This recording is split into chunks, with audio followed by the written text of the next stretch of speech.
So, Mark, when you had reached out to us with the stonewalling issue, you had actually joined a different marriage help program where you actually saw some really good results with that in the beginning.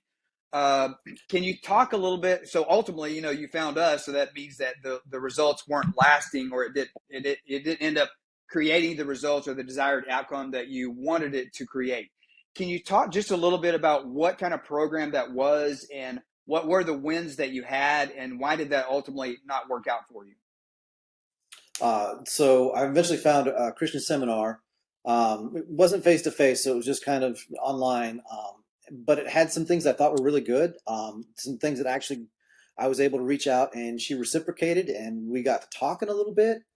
And and in those moments, it was like, okay, if I finally got something going here, and Okay. I've got an opening. I'm just going and pushing, and I'm trying to show her like, hey, I'm the same guy who fell in love with you all those years ago, and we'd get along great for a little bit, and then it would just all fall apart again, and I would get blocked again, and I couldn't reach her again, and it was, man, it was hard. That Christian seminar that you did, so that was just like wasn't that just like a weekend thing or a 3-day thing? It Okay. was. It seems like that so many men deal with the same issue, that and you got to experience the confirmation bias. So she was biased against you. You did some things, and I'm all about the Christian organizations helping. I used to actually work through a Christian organization through a nonprofit when I started as a marriage coach.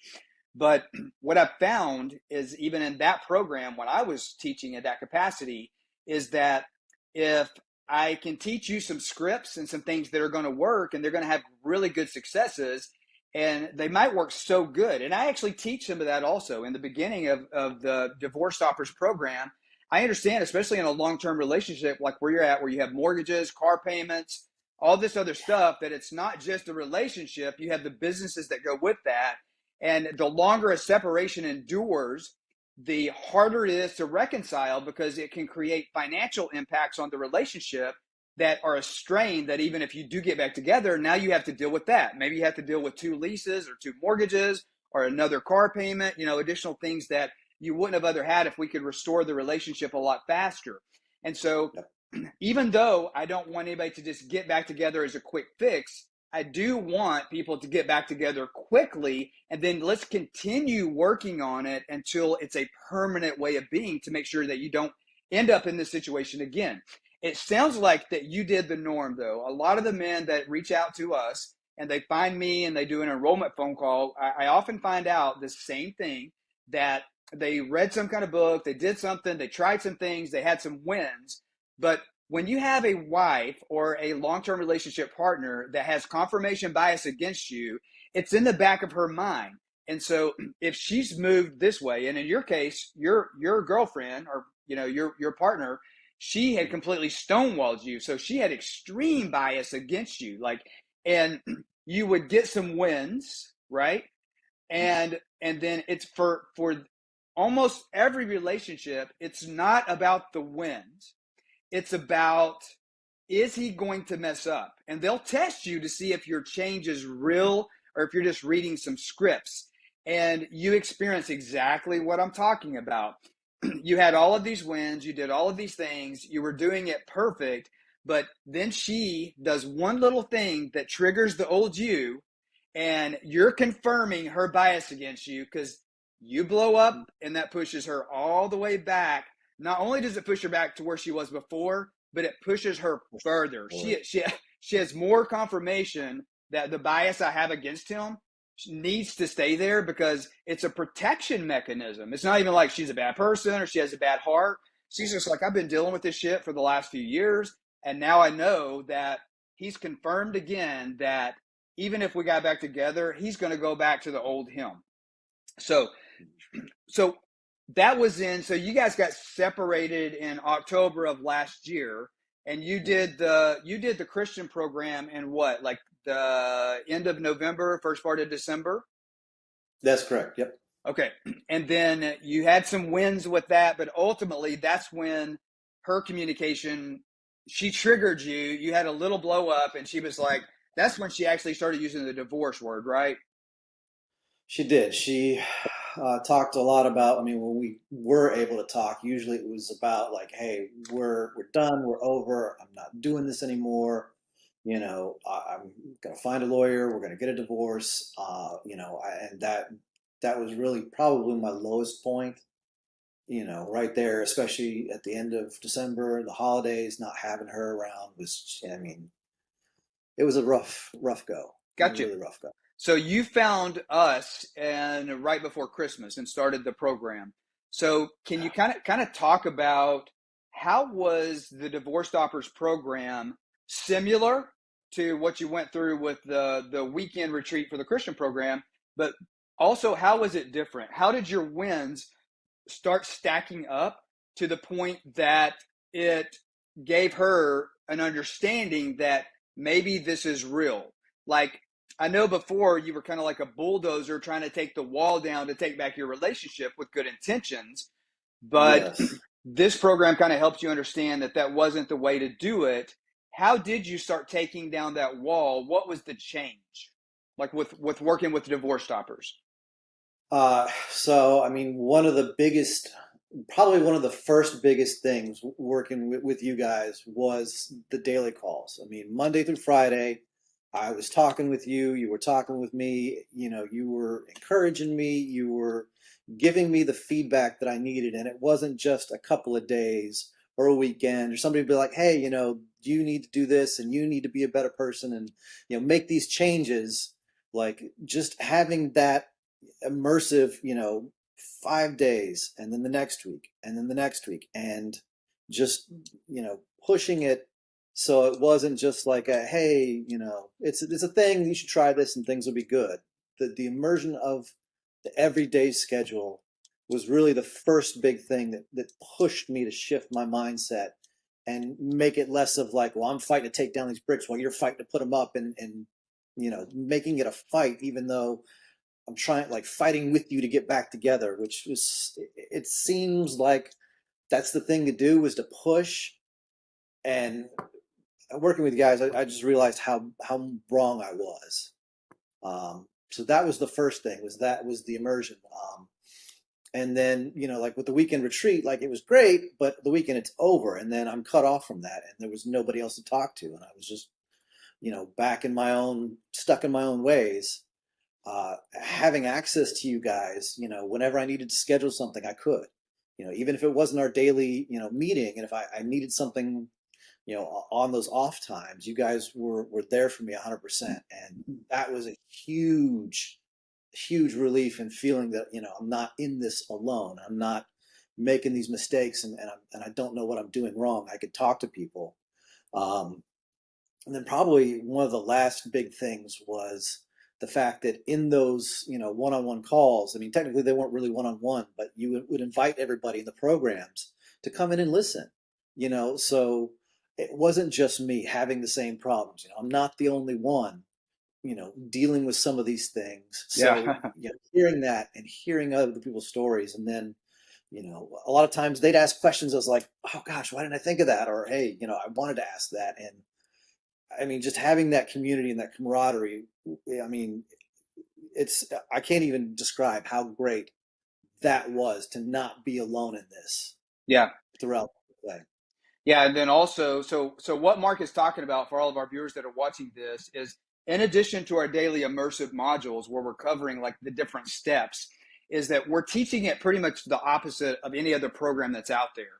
So Mhm. what I think probably the reason that you're pointing out like how you stopped working on it is because I teach these modules from a perspective of working at the relationship is actually what's not working. When you guys fell in love, when you fell in love with your girlfriend or you fell in love with your long-term relationship partner or your wife, you you weren't working at the relationship to fall in love.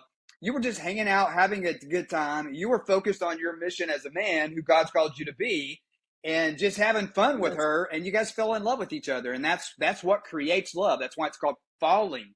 And so in this program, we have to like retrain your brain to say, listen, dummy, working on this. Like there's programs that say Yeah. you gotta take this hard, grueling path, and it's gonna take 6 months or a year to go up the mountain. And that's not the problem. That can work, but it's going to take a Yeah. year to work. So we want to Yeah. create. How many times did you have to tell me that before it finally sunk in? Well, that's where we come from, and that's the reason we do the immersive daily calls. And then if there's something Mhm. that you're not getting or it hasn't come up yet, and you want faster results, that's why all of our clients today have unlimited access to schedule calls with me. And where you had talked about they're not one-on-one, yes, it is a one-on-one call. It's just you and I. You're asking your question, and I'm specifically answering the question. But everybody in the program loves that we make those calls available for the entire Yes. every one of the clients that's in it, because it's like you said, what you were thinking that you should have asked like last week or Hmm. 2 days ago, and now you schedule a call with me, and then you forgot you were also struggling with this, but somebody else asked that same question. You're like, oh wow, I'm so glad they asked that, because I meant to ask that. But in addition to your relationship, you also have a job and family member and parents and sometimes kids and sports and activities. And so Hmm. you in order to really be attractive to your spouse, we call it spice: spiritual, physical, intellectual, your character and your emotional attractiveness.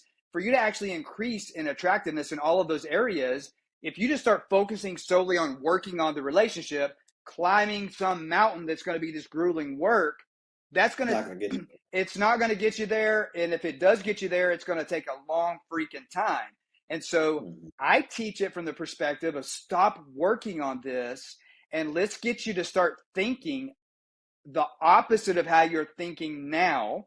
That means that if you start thinking that in this scenario that she's presenting me with, you feel like you should do this, but almost always you should actually do the opposite. And because working on the relationship is what's not working. So we're not in the process. There's a saying out there: anything worth having is worth, it's no pain, no gain. And Right, worth fighting for, all that silly, silly gobbledygook. and you know what? That actually is a very wise statement. When I'm going to the gym, I press, Hmm. I pump, I work on my muscles, they grow, and that increases in my spice, my physical attractiveness, right?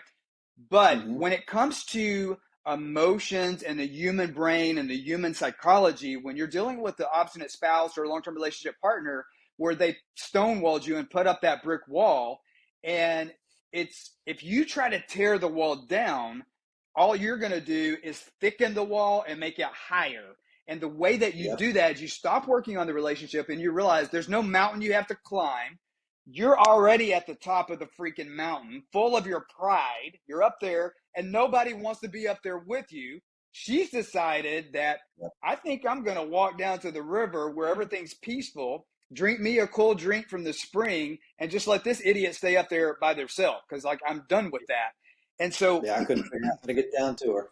and you're throwing a rope down there trying to lassie her up like a heifer and pull her up with you, and all that's going to do is make her pull harder. So what you have to do is stop working on the relationship and just slowly start walking down the mountain to the river where she's at. And what I call that is emotional safety. So she needs to see that this guy that's up here that thinks he's all that up on the pedestal on the top of the mountain, she wants to see that if I look his way, I see he's coming down to me and understanding my feelings. And if I bark something up there at him to see if to test him, because women will do that, I'm going to see if he is going to will he still stay steady and continue walking towards me? And by the way, each step you take towards her, a brick comes down. They just start Hmm. falling. You don't have to tear them down. Yes. They just come down. They fall one by one. She's looking up at you. You're walking down to where she's at. And with each easy step that you're taking, and by the way, your brain initially doesn't like it. That doesn't make it hard. It's the easiest freaking thing you'll ever do. But as you're taking those steps down, initially your brain's like, oh, this feels like I shouldn't be taking this step. I want It her. feels so Yeah, counterintuitive. yeah. I selfishly want to pull her back. But as you're taking the steps down, with each step, it becomes a way of thinking and ultimately a way of being. So when she does come back and decide to stay on the mountain with you, it, you know what? It's so crazy that so many couples, when their wife or their long-term relationship partner does come back and they reunite back in the same household, it's astonishing to me of the women that want to go through the program also. They're like, I want to learn how to walk down the river. I want to learn how to be the safe person to talk to. And so they want Mm-hmm. they want to go through the program with you. But what were you going to say about that? So yeah, you're absolutely right. I mean, fighting the wall is not the way to go, even though that's all I was doing was trying to fight, and every time she stonewalled me, she would stonewall so much harder. I mean, it was so frustrating, getting the small wins and then being shut down again. It hurt more than anything. And once, like you talked about, once you guys showed me how to get, right with my spiritual self and, started working on what I can do for my physical well-being, how I can increase, my emotional satisfaction with myself and things of that nature. It really helped me get down off my high horse and come, like you said, come down to the river tour. And when I finally got there, the wall wasn't there anymore, and I didn't have to try to tear those bricks down. Right. And you know 2 weeks ago we moved back in together, and it's been wonderful ever since. And actually we're doing the course again, and she wants to do it with me, which is it's we're getting to do something. This is like the first thing we're getting to do together, being back together. And I can't ask for a better outcome, like just to be doing stuff together again. It's amazing. It's absolutely life changing. Yeah, that's what creates soulmates is when you guys are actually on the same page, and now you Mhm. actually have a, I talk about this a lot, but when when we go to get a driver's license, we have to like they want to know all this stuff. So depending on where you're at, you have to take a defensive driving course. You have to go and study this Mhm. book forever. Then you have to go take a written exam, and then they want to actually take a test drive to make sure you can actually drive. But I've been married twice, have an amazing marriage now. But I remember both times when I went to get a marriage license at the same office, they didn't ask me if I'd been through this and studied and take a written test and a driving test. They didn't ask me Mhm. like, "Are you sure you don't want to drive her around the block first and let her drive you around the block and ride in the car and make sure that you take Oh the yeah, right there's turn?" no manual. They just said they said, "Is she your cousin?" I'm like, "No." They're like, "Here, sign here." I'm like, "Okay." You're good. Nobody ever taught us how do you communicate, like the whole book, Men Are From Mars and Venus or whatever. That's probably a good read. That'll probably even help you going through these modules. But we kind of teach, something similar and get people out of the mindset of if I can just have this lifelong relationship where I'm not working on the relationship, but I am Not making a, making it hard. yeah, it's not going to be hard. That way you stay falling in love.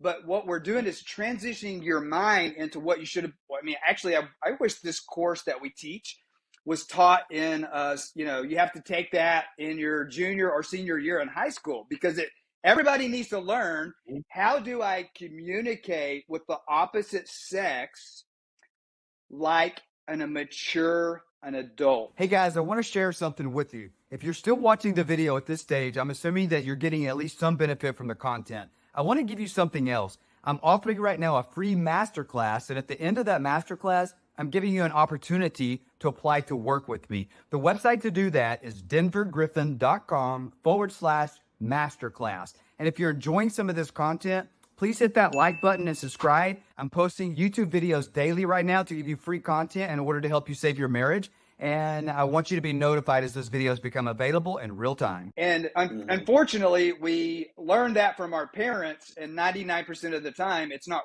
ever going to be right. It's not going to be. And so many things have changed too. Like in our parents' day, like my dad, I never saw my dad as a kid. My dad was always freaking working. And guess what? That worked because the way he loved my family was working. But now we're Mhm. in a different culture where women and wives, their income can be as much as men's, and in a lot of places, in a lot of zip codes, even more. More. Women can go out and find their own money. So I get so many men in the program, they're like, well, I do all this stuff for her. I'm like, what do you do for her? Okay, well, I work and I help around the house some. Okay, well, she works too, and she's bringing in the same income. And Mm-hmm. so, and even if she's a stay at home mom, she can go get a job making just as much money as you a lot of times. Okay, and if you're making like this massive amount of wealth, then she can just sue your ass for alimony. She's good. So she doesn't really going to value that as something that's contributing to the marriage. She wants Yeah. somebody that is emotionally safe, where she's like, whatever I'm dealing with, the goals and dreams that I have in my life. So, we want to say that like from a Christian perspective, I'm a Christian. And so many Christians get this wrong, that two halves become one whole. That is like, if you're a Christian, that's from the enemy, because it's not two halves becoming one whole. It's two wholes becoming one household. And what that means is she has dreams also. And if her dreams aren't in a line with your dreams, is it safe for her to tell you that? Now, if she decides that, okay, I just don't want to work anymore and I want to stay home and that doesn't make sense financially, and you guys are in agreement with that, you have to come to an agreement. Like, it's common sense. But is it safe for her to share how she's feeling? And that's not common sense. If she comes to you with a problem, so as you go through the program, all the men are surprised to tell me that as they stop working on the relationship, that's when she tests. And the way that she tests is, she'll see you coming down the mountain a little bit, and she's like, I wonder if this is real. He's walking where I've always wanted Mm-hmm. him to walk, towards me. Is this Yep. is this real? So she's going to go find your hot button and jump up and down on it like a kid walking across piano keys. And now that you don't have the same mission, and our goal is to save the relationship. I mean, that's our goal. But because the mission changes from saving the relationship to, what is my mission as a man? What am I called to do? How do I increase my Mm-hmm. attractiveness for myself, which is ultimately the right thing to do by her? As she sees that you're more attractive and that you're walking closer to her, she's going to test you to see, is he going to shove me away? And so she'll always come to you with, for example, a lot of men, their wife haven't said that they want a divorce yet, but they go into the program. The wife says, I want a separation. And now all of a sudden he's walking on water and he's walking toward her. Women, a lot of times, will go so far as to look up and say, oh, guess what? I've decided that I want to go ahead and get a lawyer. I want to get a divorce. The old you would have just went, that would have been like the big red button of yours that she would have pushed. And Yes. the old you would have been like, oh my God, like, I got to go back to working on this again. The new you is going to say, gosh, I really prefer that we stay married. And I hate that, but I've been doing a lot of thinking. And I can totally understand why you would feel that way. And then you just shut up. My Yeah. preference is that we stay reconciled. But some of the things that you've said, I actually have tried to see it from your point of view and your perspective. And if you feel like you need that, I understand. I don't want that. I mean, you don't want to be an a-hole about it and be like, fine, if you want that, I'm on board. I still prefer that we stay married, but I get it. And you're your own person. And that's going to shock her. What are you going to say about that?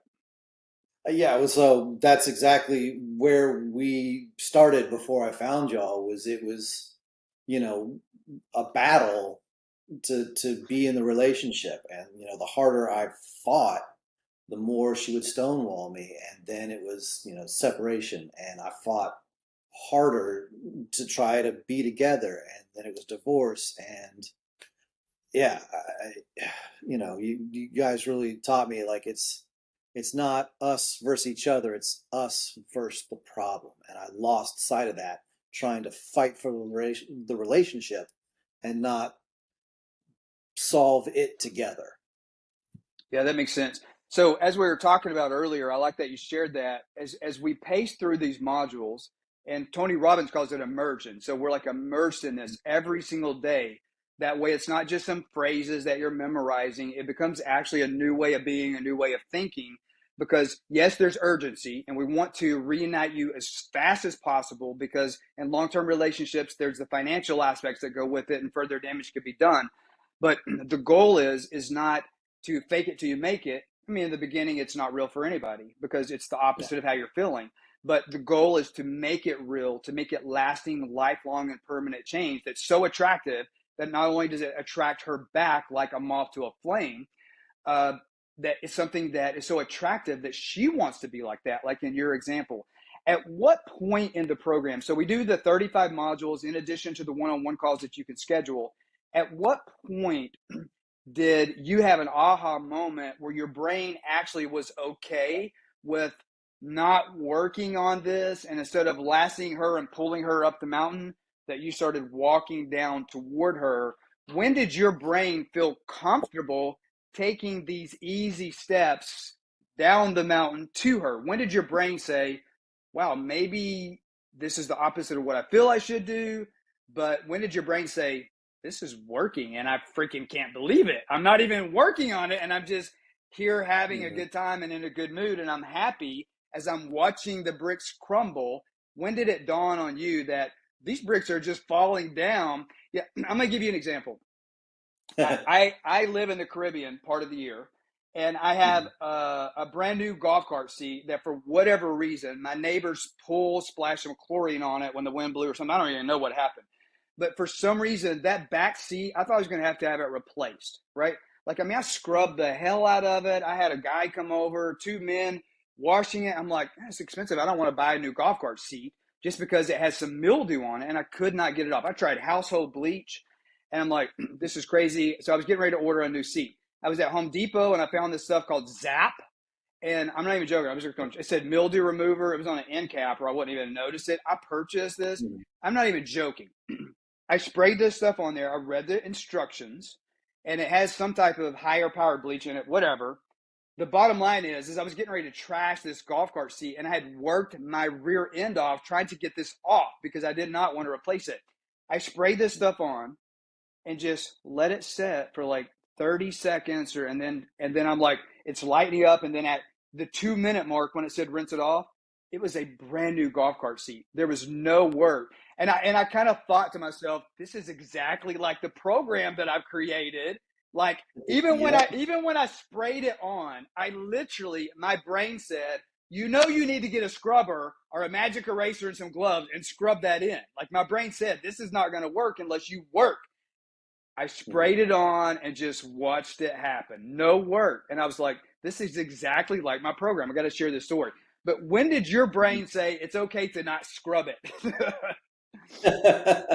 Oh gosh, that was probably about the middle of the third week where I became conscious that I was not struggling anymore with reaching out and fighting and trying to like smash my head in those bricks to take them down.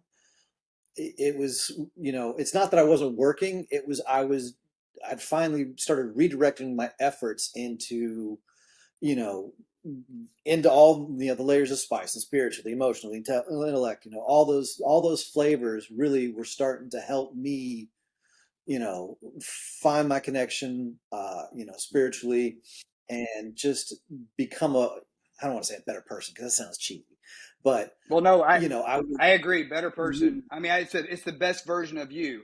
That's what we teach. yeah. It's what we teach. 100%, 100% of the time. If it's up to me, if it's to be, it's up to me. So I think that's way attractive Mhm. and a better person. But go ahead. Yeah, so it was finally getting my brain wrapped around, like I said, and I don't remember exactly the wording you used, but I remember the moment that it clicked over. We were talking, and I was just like, huh. And it really just started to sink in at that point. Um, and I think it was shortly thereafter, maybe a couple of days, we might have actually talked, for the first time since before the holidays. And I didn't feel myself not pushing, and it was the easiest little interaction that we'd had since last October when things just fell apart. So like I said, it was just that, and that's when the light clicked for me. Really, it was right around then.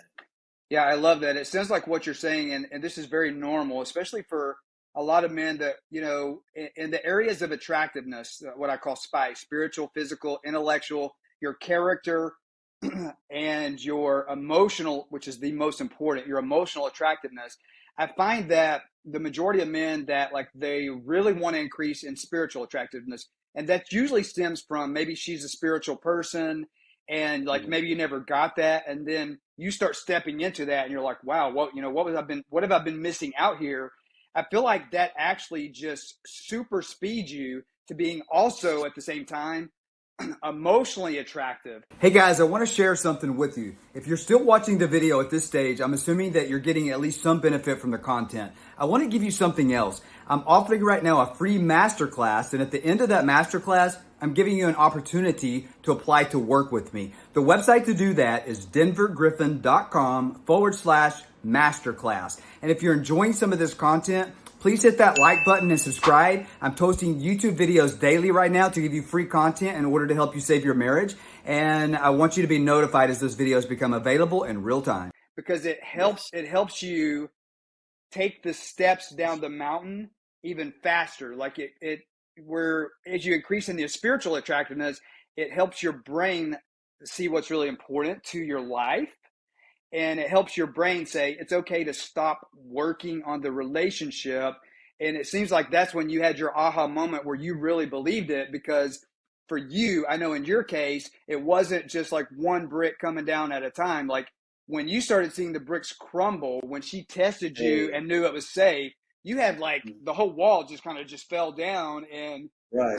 from a spiritual, Walls of Jericho coming I down. was going to say, from a spiritual perspective, it reminds me of a book in the Bible, Jericho, where they didn't do Mhm. anything. They just marched around the wall, and God said, "Shut up while you're marching." And they're like, you know what's so funny though? I think in that scripture, if you believe that, and I do, that Mhm. there's a reason that in that story, God said, okay, He didn't just say march around the wall 7 times, it's going to fall. He said, march around the wall 7 times and shut up. Don't talk while you're Mhm. marching, because he knew that they were thinking like what every man in my program, their brain is telling them, not working on this is not going to work, but I'm going to do it because I've exhausted everything else.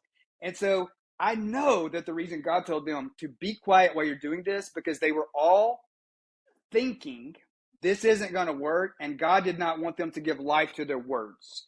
He wanted them Mhm. to shut up and stop saying anything about it, stop working on, if he would have allowed them to talk, the whole time they would have been saying, well, what are we going to, we're men and we want to fix it. Like we want to do it. Yes. And Yes. just like in the wall of Jericho, that wall is not going to fall if you're working to pull it down. You have to stop working on it, and that's what makes it crumble. So I love that you found that analogy.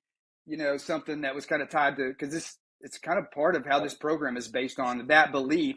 And to be honest with you, when I was working on this 7-week module specifically for men, because I used to do couples coaching, and my wife and I Mhm. still do that through another company that we own, but that particular scripture, when I read that in my marriage that I'm in now, I had a hiccup, and I couldn't figure out. I had been a marriage coach with 100% success with couples.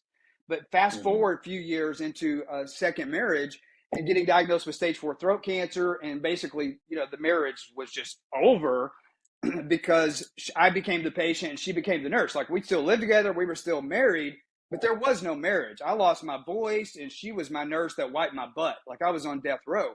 And when we couldn't figure out how to navigate those waters, and like we even kind of like took a little bit of space apart, and a lot of that was because I was on some medication that was causing me to have like anger issues, and I didn't know what it was.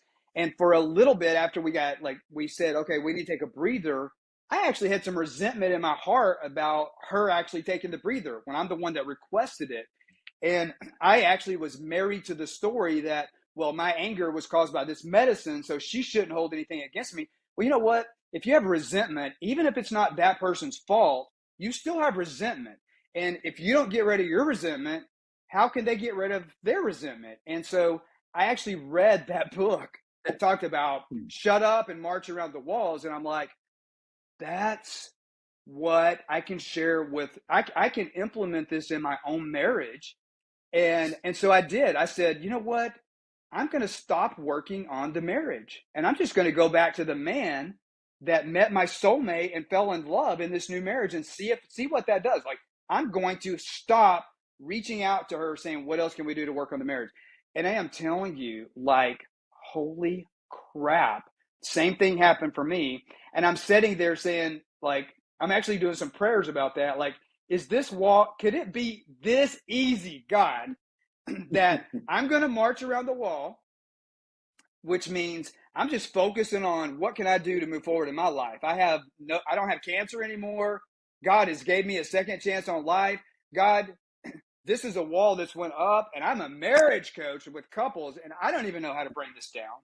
And I stopped working on the wall myself and just focused on me. And I actually was just shocked. And I was documenting, taking notes as I was doing this. And that's where I Mhm. came up with this system, and it just worked. And there's other systems out there that tout. I actually reached out to another company where it's a man and his daughter, and they do a coaching program, and they do like a 4-day seminar, like what you're talking about or whatever. And they Mhm. had found me online and didn't even want to. I hadn't worked in 2.5 years, and I was struggling, and I was having some financial issues because I couldn't work for 2.5 years, and they wouldn't even help me because they Googled me and saw that I had done marriage coaching. I'm like, are you freaking serious? And I was like, so I'm like, okay, God, I need your help because I don't. This is something that I haven't really encountered with clients like this, like because I had done couples coaching where at least both people were willing to show up and we had 100% success. But that program that I'm talking about, they tout 70% success, and the way that we do this is, I always say, if it is to be, it's up to me, and it's 100%, 100% of the time. And I think that's why so many men like you've went through the program once. Your marriage was Want to do it again? your marriage was Mhm. restored. You're back together, so you got what you came into Mhm. it for. But you're continuing it again because not only are you seeing 100% in the area that you wanted, you're seeing where that can bring 100% in other areas of your life as well. And so I love that. That's so attractive to you Yeah. that it made her want to do the same thing. But well, Well, that whole story idea, like that was a big one for me. I remember you when I first heard about that was in listening in on one of the other one-on-one sessions and realizing that I was telling myself stories and like, how many of us really do, the story that I'm supposed to be, the provider I'm supposed to be, and especially in the beginning where like I have to fight. Like if I don't fight, then it means I don't care. yeah, And that's not the reality at all, that I learned and how to have that daily immersion to change the stories about myself. yeah. Um, and, hearing other people's stories and how they helped. And it just, yeah, like that whole, like, I didn't realize how much I was telling myself a story about who I thought I should be. And that really changed. Yeah, and that's the one thing that actually helped you change who you are.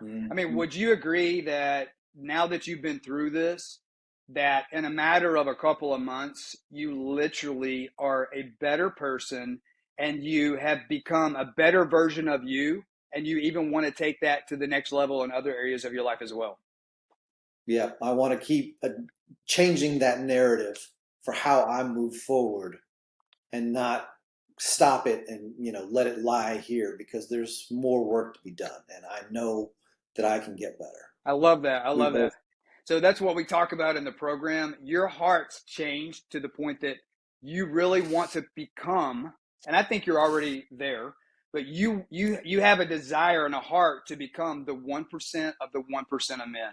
And so I not only is that attractive to the woman in your life, that's attractive to other men because they're going to start asking you, like, what's changed in you, dude? Like, I see Mhm. that you're working out, your incomes went up, you got a promotion, you started a business, your woman's coming back to you, and like all of a sudden there's a glow on her face all the time. And a lot of that's because as the emotional safety, what comes with the emotional safety usually is some pretty freaking killer, amazing sex, which even further bonds and strengthens that.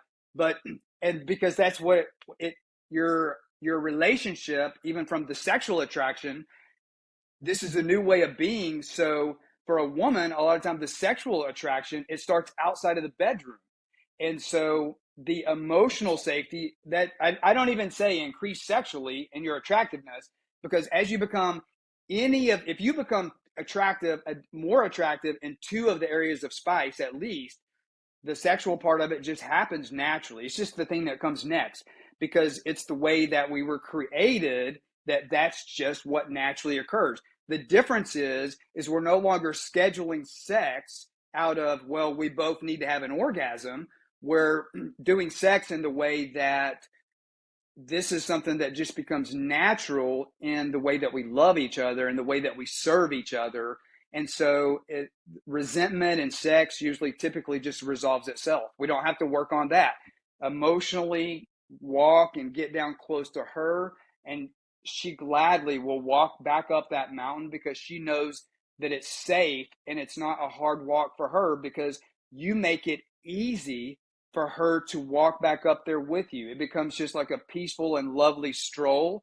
And you might decide to stop and make out on a couple of benches on the way up the garden. So, anyway. Well, listen, Mark, I appreciate you taking the time to come share with other men in a way that it might help them. And the story is just, I love getting these testimonies, these reviews, because it's so encouraging to me to keep helping men. And I will look forward to seeing you in the Facebook group, and can't wait to meet your lovely wife in there. Absolutely. And can't wait to start the next program, man. Thank you guys so much for getting us, back together and really making us stronger and better together than I think we were before. Really. Yeah, it's my pleasure. Thank you for giving me an opportunity to serve you and your family. And hopefully this is something that is left, for a lifelong of legacy to other people as well. So I appreciate it. Absolutely. All right, I'll talk to you soon. Thanks.